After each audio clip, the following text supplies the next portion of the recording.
নমস্কাৰ, আপোনালোক সকলোকে মোৰ ইউটিউব চেনেল আছাম এক্সাম কৰ্ণাৰলৈ স্বাগতম জনাইছোঁ। আজি আপোনালোকৰ বাবে পুনৰ এটা স্কলাৰশ্বিপ লৈ আহিছোঁ 2025-26 বৰ্ষৰ এটা স্কলাৰশ্বিপ। ইতিমধ্যে মই আপোনালোকক LIC আৰু SBI স্কলাৰশ্বিপৰ বিষয়ে জনাইছোঁৱে। আজি আপোনালোকৰ স্কলাৰশ্বিপটো হৈছে Reliance foundation under graduate scholarship. এই স্কলাৰশ্বিপটো এপ্লাই কৰিবৰ কাৰণে আপোনালোকে NSP স্কলাৰশ্বিপ এপ্লাই কৰাও হ'ব পাৰে। অৰ্থাৎ আপোনালোকে ইয়াত কোনো ধৰাবন্ধা নিয়ম নাই, খালি এটাই ধৰাবন্ধা নিয়ম আছে, সেইটো হৈছে আপুনি NSP স্কলাৰশ্বিপ এপ্লাই কৰিলে আগতে যদি NSP স্কলাৰশ্বিপ এপ্লাই কৰি দিছিলে তেতিয়াহ'লে আপোনালোকে NSP স্কলাৰশ্বিপ পুনৰ এপ্লাই কৰিব নোৱাৰে, সেইটোৱে নিয়ম। কিন্তু আপোনালোকে যিবিলাক প্ৰাইভেট স্কলাৰশ্বিপ আছে এইবোৰত আপুনি এপ্লাই কৰিব পাৰে। যিকোনো ধৰক LICও এপ্লাই কৰিব পাৰিব, আপুনি SBIও এপ্লাই কৰিব পাৰিব বা ৰিলায়েন্সও আপুনি এপ্লাই কৰিব পাৰিব, কোনো কথা নাই। আপুনি যিকোনো স্কলাৰশ্বিপ এপ্লাই কৰিব পাৰিব। খালি আপোনালোকৰ NSP পৰ্টেলত এইটোৱে আছে নিয়ম যে আপুনি NSPৰ আগৰ স্কলাৰশ্বিপ পোৱা হ'ব নালাগিব, বা ফ্ৰেছকৈ যদি এপ্লাই কৰিছে NSP তেতিয়াহ'লে আপোনালোকে এইবিলাক স্কলাৰশ্বিপো এপ্লাই কৰিব পাৰিব। খালি NSP পৰ্টেলত আগৰ স্কলাৰশ্বিপ পোৱা হ'ব নালাগিব। গতিকে আপোনালোকে যদি এপ্লাই কৰিম বুলি ভাবিছে এই স্কলাৰশ্বিপবোৰ আপোনালোকে এপ্লাই কৰিব পাৰে। ৰিলায়েন্স ফাউণ্ডেশ্যনৰ যিটো স্কলাৰশ্বিপ আছে সেইটো আপোনালোকক মই যিখিনি তথ্য আছে সেইখিনি দেখুৱাই দিম, লগতে অনলাইন এপ্লাইটো দেখুৱাই দিম। ডাইৰেক্ট মই এইটো ৰিলায়েন্স ফাউণ্ডেশ্যনৰ যিটো অফিচিয়েল ৱেবছাইট তাত আহিছোঁ। ইয়াত আপোনালোকৰ আণ্ডাৰ গ্ৰেজুৱেট স্কলাৰশ্বিপ আৰু পষ্ট গ্ৰেজুৱেট স্কলাৰশ্বিপ দুয়োটাই আছে। তাৰপৰা UG এপ্লিকেশ্যন পৰ্টেল গোটেইটা স্কলাৰশ্বিপে আছে, দুটা আছে, UG কাৰণেও আছে, PG কাৰণেও আছে। গতিকে আপোনালোকে UG সকলে UGত ক্লিক কৰিব, PG সকলে PGত ক্লিক কৰিলে হৈ যাব। আপোনালোকে ইয়াত ক্লিক কৰিলে হ'ল। আপোনালোকে UG সকলে UG, PG সকলে PG। ইয়াত আপোনালোকৰ যিখিনি তথ্য দি আছে ইয়াত চাব। ইয়াত কৈছে যে ইয়াত আপোনালোকৰ স্কলাৰশ্বিপ দিব সেয়া 5,000 ষ্টুডেণ্টক দিব। তাৰপিছত আহিলে আপোনালোকৰ এইখিনি কৈ দিছে। তাৰপিছত student with a household income under 15 lakh are enrol first year, অৰ্থাৎ undergraduate student pursuing any subject stream can apply. তাৰপৰা কৈছে selected scholars will receive a scholarship of up to 2 lakh over the duration of that degree program. অৰ্থাৎ আপোনালোকে 2 লাখ টকালৈকে পইচা পাব। গতিকে আপোনালোকে যদি 4 বছৰ যদি আপোনালোকৰ যিখিনি ৰিজাল্ট আছে ৰিজাল্টখিনি যদি ভাল হয় ছেমিষ্টাৰ ৱাইজ, তেতিয়াহ'লে আপোনালোকৰ 4 বছৰত আপোনালোকে 2 লাখ টকা পাব পাৰে, বা 3 বছৰ দীঘল হ'লে 2 লাখ টকা পাই যাব। তেনেকৈ আপোনালোকে ইয়াত যদি স্কলাৰশ্বিপৰ ফিচাৰ্ছখিনি চায়, ইয়াত কৈছে যে এইখিনি কৈছে ইয়াত for first year student studying any stream of the choice, অৰ্থাৎ হায়াৰ ছেকেণ্ডেৰী পাছ কৰি হায়াৰ ছেকেণ্ডেৰী পাছ কৰাৰ পিছত এইবছৰ যিসকল ছাত্ৰ ছাত্ৰীয়ে গ্ৰেজুৱেশ্যনৰ প্ৰথম বৰ্ষত নামভৰ্তি কৰিছে তেওঁলোকে এপ্লাই কৰিব পাৰিব। তাৰপৰা মেৰিট কাম বেচিছ দিয়া হ'ব, 5,000 ষ্টুডেণ্টক দিয়া হ'ব। ইয়াত কৈছে total amount scholarship available over the duration মাধ্যমে কৈছে 2 লাখ টকা। তাৰপৰা ফাইনেন্সিয়েল ছাপৰ্টৰ কাৰণে দিয়া হ'ব বুলি কৈছে। স্কলাৰশ্বিপ ভেলু এইখিনি আপোনালোকে ইণ্টিগ্ৰিটি লিডাৰশ্বিপ এইখিনি চাব পাৰে। ইয়াত এপ্লিকেশ্যন চিলেকশ্যন প্ৰচিডিঅ', প্ৰথম আপোনালোকে এপ্লিকেশ্যন ফৰ্মখন পাব লাগিব। তাৰপিছত এটা এপ্টিটিউড টেষ্ট হ'ব, 60 মিনিটৰ কিছুমান কুৱেশ্যন আহিব, আপোনালোকৰ নৰ্মেল কুৱেশ্যন আহিব, এইখিনি আপোনালোকে অনলাইনত দিব লাগিব। তাৰপিছত initial selection, first level selection, তাৰপৰা এনাউন্সমেণ্ট কৰা হ'ব। এই 4টা ষ্টেপ পাৰ হ'ব, তাৰপিছতে আপোনালোকৰ ৰিজাল্ট লৈ আহিব। গতিকে আপোনালোকে এইখিনি চাই ল'ব পাৰে। আচলতে 4 অক্টোবৰলৈকে লাষ্ট ডেট দিছে, গতিকে আপোনালোকে 4 অক্টোবৰৰ ভিতৰত আপোনালোকে অনলাইন আবেদন কৰিব লাগিব। গতিকে আপোনালোকে গম পালে যে চিলেকশ্যন প্ৰচেছটো কেনেকৈ হ'ব। তাৰপিছত এইখিনি আপোনালোক ফ্ৰিকুৱেণ্টলি আস্ক ক্ৰাইটেৰিয়া আপোনালোকে প্ৰশ্ন সুধিব পাৰে, বা কিবা যদি আপোনালোকৰ ডাউট থাকে আপোনালোকে হোৱাটছআপ কৰিব পাৰে বা ফোন কৰিও সুধিব পাৰে। তাৰপিছত আহিলে এলিজিবিলিটি ক্ৰাইটেৰিয়াখিনি চাই লওক। ইয়াত কি কি আপোনালোকৰ ক্ৰাইটেৰিয়া দিছে। BA resident of India citizen, তাৰপৰা ক্লাছ 12ৰ 60% পোৱা হ'ব লাগিব। তাৰপিছত কাৰেণ্টলি প্ৰথম বৰ্ষত নামভৰ্তি কৰা হ'ব লাগিব কৈছে। Student having house hold income অৰ্থাৎ 15 লাখতকৈ তলত হ'ব লাগিব। প্ৰিফাৰেঞ্চ তেওঁলোকক বেছিকৈ দিয়া হ'ব যাৰ ইনকম 2.5 লাখতকৈ অৰ্থাৎ 2,50,000তকৈ কম, অৰ্থাৎ ঘৰৰ যি ইনকম আছে 2,50,000তকৈ যাৰ কম আছে তেওঁলোকক প্ৰিফাৰেঞ্চ আগত দিয়া হ'ব, বা 15 লাখতকৈ তলত থাকিলেও হ'ব। অৰ্থাৎ আপোনালোকৰ 2 লাখ যাৰ ঘৰৰ ইনকম 2 লাখতকৈ কম, অৰ্থাৎ 2,50,000তকৈ কম তেওঁলোকৰ বেছি প্ৰিফাৰেঞ্চ যাব, অৰ্থাৎ তেওঁলোকৰ নামখিনি প্ৰথম অহাৰ চান্স থাকিব। গতিকে এলিজিবিলিটি ক্ৰাইটেৰিয়াখিনি গম পালে। তাৰপিছত এইখিনি নট এলিজিবলো কৈছে, কোনসকলে নট এলিজিবল কৈছে, যি ষ্টুডেণ্ট হু আৰ ছেকেণ্ড ইয়াৰ অৰ্থাৎ ছেকেণ্ড ইয়াৰত পঢ়ি থকাসকলে নোৱাৰিব, বা student who have pass diploma after 10 অৰ্থাৎ আপোনাৰ ডিপ্ল'মা পাছ কৰা সকলো নোৱাৰিব। বা ক্লিক বাটনটোত এপ্লাই কৰিলে আপোনালোকে ক্লিক এপ্লাই কৰিব পাৰিব। তাৰ লগতে মই পষ্ট গ্ৰেজুৱেটৰ কথাও উল্লেখ কৰি দিওঁ, পষ্ট গ্ৰেজুৱেটৰ কাৰণে কি কি আছে। ইয়াত আপোনালোকৰ পষ্ট গ্ৰেজুৱেটখিনি চাই ল'ব। ইয়াত আপোনালোকৰ এই ফিচাৰ্ছখিনি কৈ দিছোঁ। ইয়াত আপোনালোকৰ up to 100 post graduate scholars, তাৰপৰা কৈছে এমাউণ্ট 6 লাখলৈকে দিয়া হ'ব বুলি কৈছে। এইখিনি আপোনালোকে চাব স্কলাৰশ্বিপ।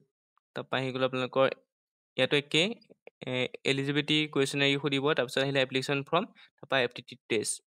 গতিকে ইয়াত আপোনালোকৰ ইভালুৱেশ্যন টেষ্ট, ইণ্টাৰভিউ, চিলেকশ্যন, ইয়াতো এলিজিবিলিটি ক্ৰাইটেৰিয়াখিনি চাই ল'ব আপোনালোকৰ। এইখিনি চাবলৈ কৈছে। BA resident of India, PG student who have score 500 to 500 GATE examination, এইখিনি অকল গেটৰ কাৰণেহে, বাকী ষ্টুডেণ্ট হয়তো এপ্লাই কৰিব নোৱাৰিব PG। তাৰপৰা ইয়াত গেট বুলি কৈছে বা কৈছে ষ্টুডেণ্ট হু হেভ 7.5 এব আণ্ডাৰ গ্ৰেজুৱেট CGPA অৰ্থাৎ আপোনালোকে ইয়াত অকল গেট বুলি কথা কোৱা নাই যিসকলে আপোনালোকৰ MA MSc বা MCOMৰ ফাৰ্ষ্ট ছেমিষ্টাৰত নামভৰ্তি কৰিছে তেওঁলোকৰ গ্ৰেজুৱেশ্যনৰ 6 ছেমিষ্টাৰত 7.5 গেট পইণ্ট থাকিব লাগিব নহ'লে আপোনালোকৰ 75% থাকিব লাগিব গতিকে তেওঁলোক মানে এলিজিবল হ'ব গতিকে এইটো আপোনালোকে চাই ল'ব পাৰে 7.5 থাকিব লাগিব যিসকলে নৰ্মেল মাষ্টাৰ ডিগ্ৰী কৰিছে গতিকে গ্ৰেজুৱেশ্যনৰ কাৰণে পষ্ট গ্ৰেজুৱেশ্যনৰ কাৰণে এইখিনি আপোনালোকৰ নিয়ম দি দিছে গতিকে আপোনালোকে ইয়াতো ক্লিকত এপ্লাই কৰি চাব পাৰে মই আণ্ডাৰ গ্ৰেজুৱেটটো ডাইৰেক্ট দেখুৱাই দিওঁ আপোনালোকৰ ইয়াত এপ্লাই প্ৰচেছটো ইয়াত আপোনালোকে আহি পেলাই ক্লিক হে বুটামটোত ক্লিক কৰিলে click here to apply you must meet the below' criteria ইয়াত কৈছে যে আই এম ৰেচিডেণ্ট অফ এইটো আপোনালোকে ক্লিক কৰিব লাগিব ইণ্ডিয়া 12 পাছ আৰু 60% আছে বুলি ক'ব লাগিব 12 যিটো 60% আছে সেইটো আপোনালোকে দি দিব লাগিব কিমান পাৰ্চেণ্টেজ পাইছে আপুনি চিলেক্ট ডিগ্ৰীটো আপুনি কি পঢ়িছিলে আৰ্টছ চায়েন্স যি পঢ়িছিলে দিব ডিগ্ৰী টাইপ এতিয়া আপুনি ইয়াত সুধিছে যে kindly do not put percentage symbol while entering class 12 ইয়াত দিয়া নাই ইয়াত আপোনালোকে মানে এতিয়া কাইণ্ডলি কি পঢ়িছে বেচেলৰ অফ আৰ্টছ পঢ়িছে নে bachelor of science bachelor of arts honours যদি পঢ়িছে তেতিয়া BA দিব তেনেকৈ দিব হয়তো এতিয়া আপোনালোকৰ যিহেতু FYGPত আপোনালোকৰ হয়তো অনাৰ্ছ আছে অনাৰ্ছ থাকিলে অনাৰ্ছ দিব আপোনাৰ ডিগ্ৰী কেইবছৰ সুধিছে 4 বছৰ 4 বছৰ আপোনাৰ নেমটো মিডল নেম থাকিলে দিব লাষ্ট নেমটো আপোনাৰ উপাধিটো দিব ইমেইল দিব মোবাইল নম্বৰ দিব ডিষ্ট্ৰিক্টটো চিলেক্ট কৰিব ইয়াৰ পৰা নিজৰ ডিষ্ট্ৰিক্টটো যদি বিচাৰি নাপায় চাৰ্চ কৰি দিব নিজৰ ডিষ্ট্ৰিক্টটো চাৰ্চ কৰি ল'ব এনেকৈ তাৰপৰা আহিলে চিলেক্ট চ'ৰ্চ অফ ইনফৰ্মেশ্যন আপুনি এই ইনফৰ্মেশ্যনটো ক'ত পালে email notification from college institute web search another ইয়াৰ পৰা আপোনালোকে যিটো বিচাৰি দিব পাৰে ইয়াত আপোনালোকে ইয়াৰ পৰা চাই ল'ব ইয়াত আপোনালোকে যিকোনো এটা দি দিব মই আপোনালোকৰ এনেই ৱেবছাইট বুলি দি দিছোঁ চিলেক্ট হাউচ হোল্ড ঘৰৰ ইনকাম কিমান সুধিছে যদি লেছ দেন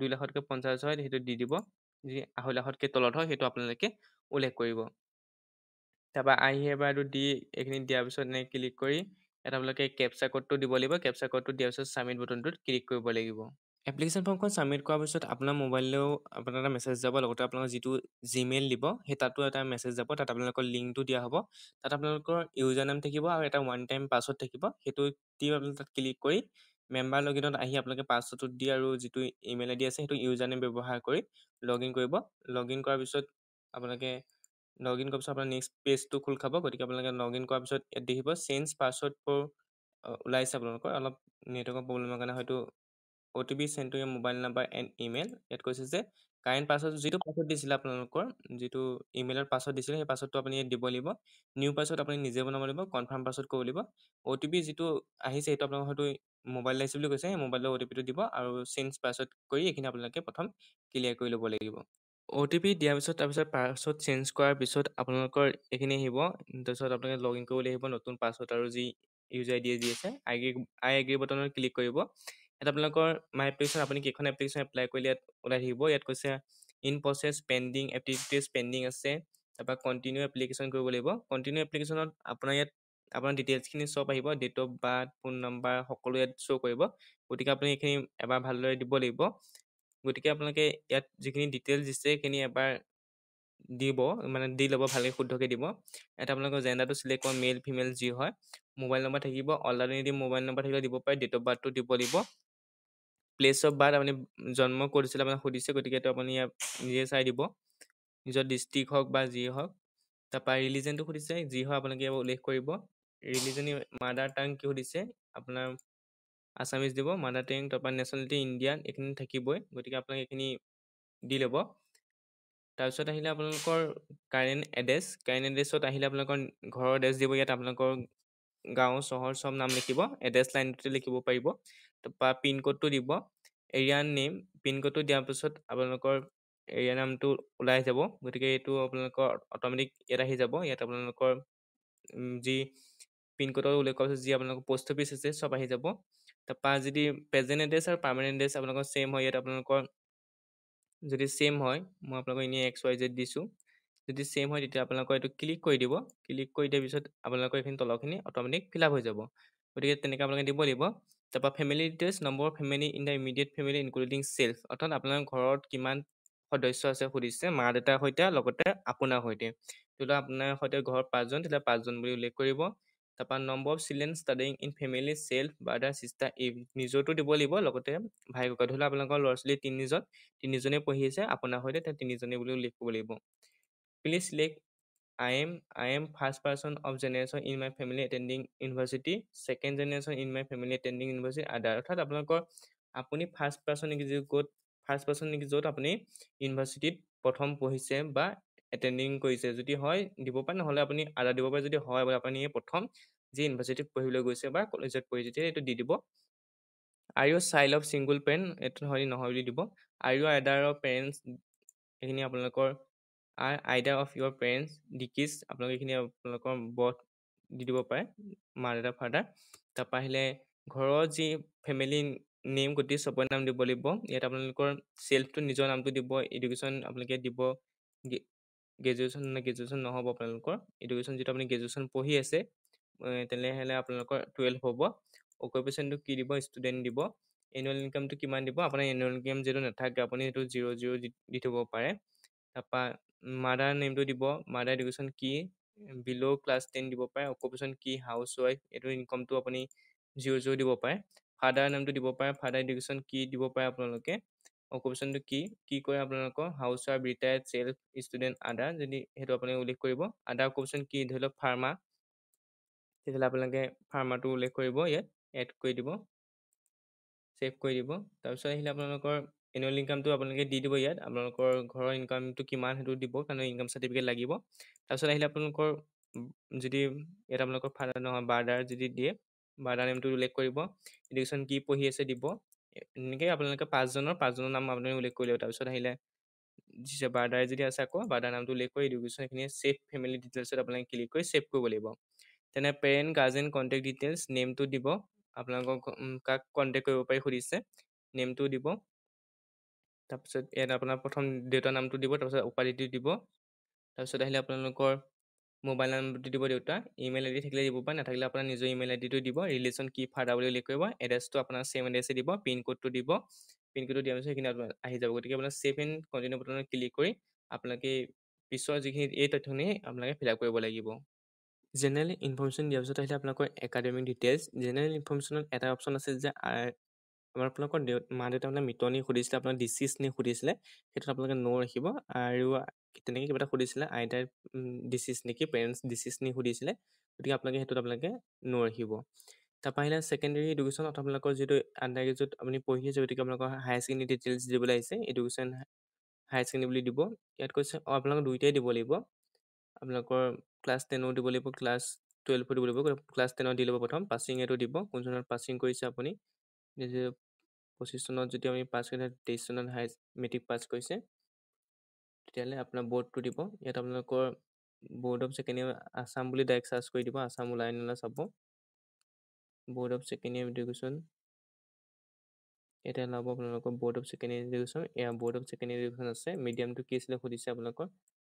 তাৰপিছত স্কুলখনৰ নাম, ইনষ্টিটিউট, ষ্টেট, ইয়াত আপোনালোকে আছাম চিলেক্ট কৰিব, ডিষ্ট্ৰিক্টটো নিজৰ ক'ত আছিলে স্কুলখন সেইটো চিলেক্ট কৰিব, মাৰ্কছ কিমান পাইছিলে 600 ভিতৰত ক্লাছ 10ত, মেক্সিমাম মাৰ্কছ অপটেন মাৰ্কছ কিমান পাইছিলে আপুনি এইটো দিব, যি পাইছিলে পাৰ্চেণ্টেজ অট'মেটিক কেলকুলেশ্যন হৈ যাব। ইয়াত আপোনালোকে স্কুলখন নামটো দিব, মই XYZ লিখি থৈছোঁ, এইখিনি আপোনালোকে ছেভ কৰি দিব। ছেভ কৰি দিয়া মাত্ৰকে ডাটা ছেভ ছাকচেছফুলি দেখুৱাব, তাৰপিছত অট'মেটিকে তলত সেইখিনি তথ্য বহি যাব। তেনেকৈ আপোনালোকৰ ক্লাছ 12ৰ ডিটেইলছ দিব লাগিব, পাছিং ইয়াৰটো কিমান 25 চন হ'ব, যিটো আপোনালোকে 25 চনত হেৰি কৰিছে। বৰ্ডটো ইয়াত আছাম হায়াৰ ছেকেণ্ডেৰী বুলি আছে চাগে, এতিয়া আপোনালোকৰ Assam higher secondary education council. তাৰপৰা মিডিয়ামটো কি আছিলে, ইংলিছ থাকিলে ইংলিছ, আছামিছ থাকিলে আছামিছ, আৰ্টছ ছায়েন্স যি পঢ়িছিলে দিব, ইনষ্টিটিউট নামটো দিব। তাৰপৰা ইয়াত তেনেকৈ আকৌ আপোনালোকে আছাম চিলেক্ট কৰিব, ডিষ্ট্ৰিক্ট চিলেক্ট কৰিব ইয়াৰ পৰা। তাৰপৰা মেক্সিমাম মাৰ্কছ যিহেতু 500 থাকে, গতিকে আপোনালোকৰ ইয়াত পাৰ্চেণ্টেজটো উল্লেখ কৰিব, এইখিনি আপোনালোকে ছেভ কৰি দিব, ছেভ হৈ যাব। দুটা ডিটেইলছ আপোনালোকৰ এনেকৈ শ্ব' কৰিব, এইখিনি এনেকৈ ওপৰত শ্ব' কৰিব। তাৰপিছত আহিলে আপোনালোকৰ গ্ৰেজুৱেশ্যন ডিটেইলছত আপোনাৰ UG আপুনি পঢ়ি আছে, ইণ্টাৰমিডিয়েট ডিগ্ৰী প্ৰগ্ৰেম, আপোনালোকে কি পঢ়িছে সুধিছে, আপোনালোকৰ যিটো ছাবজেক্ট পঢ়িছে আপুনি ইয়াত দি দিব, যিটো ছাবজেক্ট আপোনালোকে ইয়াত পঢ়িছে, ফিল'চফি পঢ়ি যাব, পলিটিকেল চায়েন্স যি পঢ়িছে, ইনষ্টিটিউটখন নামটো দিব, ইয়াত ইনষ্টিটিউট নেম, ইয়াত আপোনালোকে বা ইউনিভাৰ্চিটি চিলেক্ট কৰিব, ইয়াত হয়তো আপোনালোকৰ নাম নাহিব পাৰে বা ইউনিভাৰ্চিটিখন নামটো আহিব পাৰে। ডিব্ৰু কলেজ আছে, আপোনাৰ সকলো কলেজে আছে, আপোনাৰ কলেজখন নামটো দি দিব। এনেই মই ডিব্ৰু কলেজ দি দিছোঁ। আছাম দি দিব, চিলেক্ট ডিষ্ট্ৰিক্ট য'ত থাকে। অৰ্থাৎ ধৰি লওক মই যোৰহাটৰখনকে দি দিছোঁ। যোৰহাটৰ কলেজ এখন নাম দি দিছোঁ। ইয়াত ডিষ্ট্ৰিক্টটো চিলেক্ট কৰিব, সেই কলেজখন কোনটো ডিষ্ট্ৰিক্টত আছে। কোৰ্চ ষ্টাডি 25 চন বুলি দিব, ডিউৰেশ্যন 4 বছৰ, পাছিং 29। সেইখিনি আপোনালোকে ছেভ কৰি দিব। এইখিনি ছেভ হৈ গ'ল। ছেভ হোৱাৰ পিছত গ্ৰেজুৱেশ্যনো ছেভ হ'ল, আপোনালোকৰ ক্লাছ 12ও ছেভ হ'ল। তাৰপিছত আহিলে আপোনালোকৰ ছেভ এণ্ড নেক্সট কণ্টিনিউ বটনত ক্লিক কৰিব। এৱাৰ্ড পাইছে হৈছে extra curricular activity, community engagement activity, কিবা এক্টিভিটি পাইছে, যদি পাইছে এইখিনি আপোনাৰ ইয়াৰ পৰা দিব পাৰে। এইখিনি আপোনালোকৰ মানে মেণ্ডেটৰী নহয়। আৰ্ট, ভিজুৱেল, স্পৰ্টছ কিবা যে আছে, এইখিনি আপোনালোকৰ মেণ্ডেটৰী নহয়, ছেভ কৰি দিব। ফিল্ডছ কৈছে, হয়তো লাগিবও পাৰে, গতিকে আপোনালোকে ইয়াত ডকুমেণ্ট খুজিছে, গতিকে আপোনালোকে ইয়াত চাব। তাৰপৰা আহিলে special recognise academic honours award কিবা পাইছে, এৱাৰ্ড ইয়েৰ, এইখিনি হয়তো আপোনাক দিব পাৰে, নালাগিব পাৰে, চাব। আৰু kindly receiving any scholarship grants fee waiver fellowship etcetera from any other organisation. আপুনি এতিয়া 2025 বৰ্ষত কিবা স্কলাৰশ্বিপ পাইছে নেকি? যদি আপুনি বেলেগ স্কলাৰশ্বিপ এপ্লাই কৰিছে, তথাপি আপুনি ন' বুলি ৰাখিব, যিহেতু আপুনি এতিয়ালৈকে পোৱা নাই। পালে বেলেগ কথা, পাইছে যদি তেতিয়া য়েছ ক'ব, নাপালে আপোনালোকে ন' ৰাখিব। এইখিনি আপোনালোকে ছেভ এণ্ড কণ্টিনিউ এইখিনি বটনত ক্লিক কৰিব, অৰ্থাৎ এৱাৰ্ডটো নিদিলেও হৈ যাব। তাৰপৰা আপলোড ডকুমেণ্ট, ছাপৰ্টিং ডকুমেণ্ট কি দিব কৈছে দিব। এপ্লিকেণ্ট ফটো, প্ৰথম আপুনি এপ্লিকেণ্ট ফটোকপি দিব লাগিব, সেইটো আপলোড কৰিব। তাৰপিছত তেনেকৈ আপোনালোকৰ এপ্লিকেণ্ট ফটো, গোটেইকেইটা ডকুমেণ্ট আপোনালোকে এবাৰ চিলেক্ট কৰি দিব লাগিব। তাৰপিছত আহিলে ফেমিলি ইনকম প্ৰুফটো দিব লাগিব। তেনেকৈ তাৰপিছত আহিলে আপোনালোকৰ ইনকম প্ৰুফত আহিলে ডকুমেণ্ট টাইপ অৰ্থাৎ self declaration, tehsil certificate, income level, এইটো আপোনালোকে উল্লেখ কৰিব। তেনেকৈ ক'ৰ পৰা আপুনি ইনকম চাৰ্টিফিকেট পাইছে। তাৰপিছত ফেমিলি ইনকম প্ৰুফটো, মাৰ্কশ্বিট দিব লাগিব ক্লাছ 10ৰ, তেনেকৈ প্ৰত্যেকটো ডকুমেণ্ট আপলোড কৰিব। ক্লাছ 12, তাৰপিছত পাৰ্মানেণ্ট এড্ৰেছ প্ৰুফৰ কাৰণে আপোনালোকে দিব লাগিব ডকুমেণ্ট টাইপ কি দিব, পাৰ্মানেণ্ট এড্ৰেছৰ কাৰণে আধাৰ কাৰ্ড দিব নে ভোটাৰ কাৰ্ড দিব। আধাৰ কাৰ্ড দিলে আধাৰ কাৰ্ড দিব। তাৰপৰা প্ৰুফ অফ আইডি প্ৰুফৰ কাৰণে আধাৰ কাৰ্ড দিব নে পেন কাৰ্ড দিব নে পাছপৰ্ট দিব, যিটো দিয়ে আপোনাৰ কথা। তাৰপৰা আহি গ'ল proof of enrolment in current institution, কলেজখনত যে আপুনি পঢ়িছে তাৰ কাৰণে এটা প্ৰুফ লাগিব ন, সেইটোতো আপুনি bonafide student certificate from the college institute kindly attend, সেইটো যদি আছে তেতিয়া আপোনালোকে সেইখন বনাফাইড ডকুমেণ্টখন হয়তো ল'ব লাগিব। বনাফাইড ডকুমেণ্টখনৰ কাৰণে আপুনি ইয়াত কৈছে the supporting document should mention applicant name course study, please go to the sample bonafide certificate case you need to provide to your institute, the bonafide should be on college letter head and duly signs stamp. অৰ্থাৎ আপোনালোকে কলেজৰ পৰা বনাই নিব পাৰে, নহ'লে যিটো fees receipt আছিলে, অৰ্থাৎ এডমিশ্যনৰ টাইমত যিটো ফিজ ৰিচিপ্ট আছিলে, সেইটো আপোনালোকে এইখিনি দিব পাৰে। তাৰপিছত গোটেই ডকুমেণ্ট আপলোড হোৱাৰ পিছত আপোনালোকৰ ৰিভিউ আহিব। ৰিভিউৰ পিছত হয়তো আপোনালোকৰ ফৰ্মখন ছাবমিট হোৱাৰ পিছত হয়তো এপ্টিটিউড টেষ্ট দিবলৈ আহিব। এপ্টিটিউড টেষ্ট হোৱাৰ পিছত বাকী পৰ্যায়খিনি আপোনালোকৰ আৰম্ভ হ'ব। এইখিনি আছিলে প্ৰচেছটো। যদি ভিডিঅ' চাই উপকৃত হ'ল, লাইক কমেণ্ট শ্বেয়াৰ কৰি দিব। Thank U.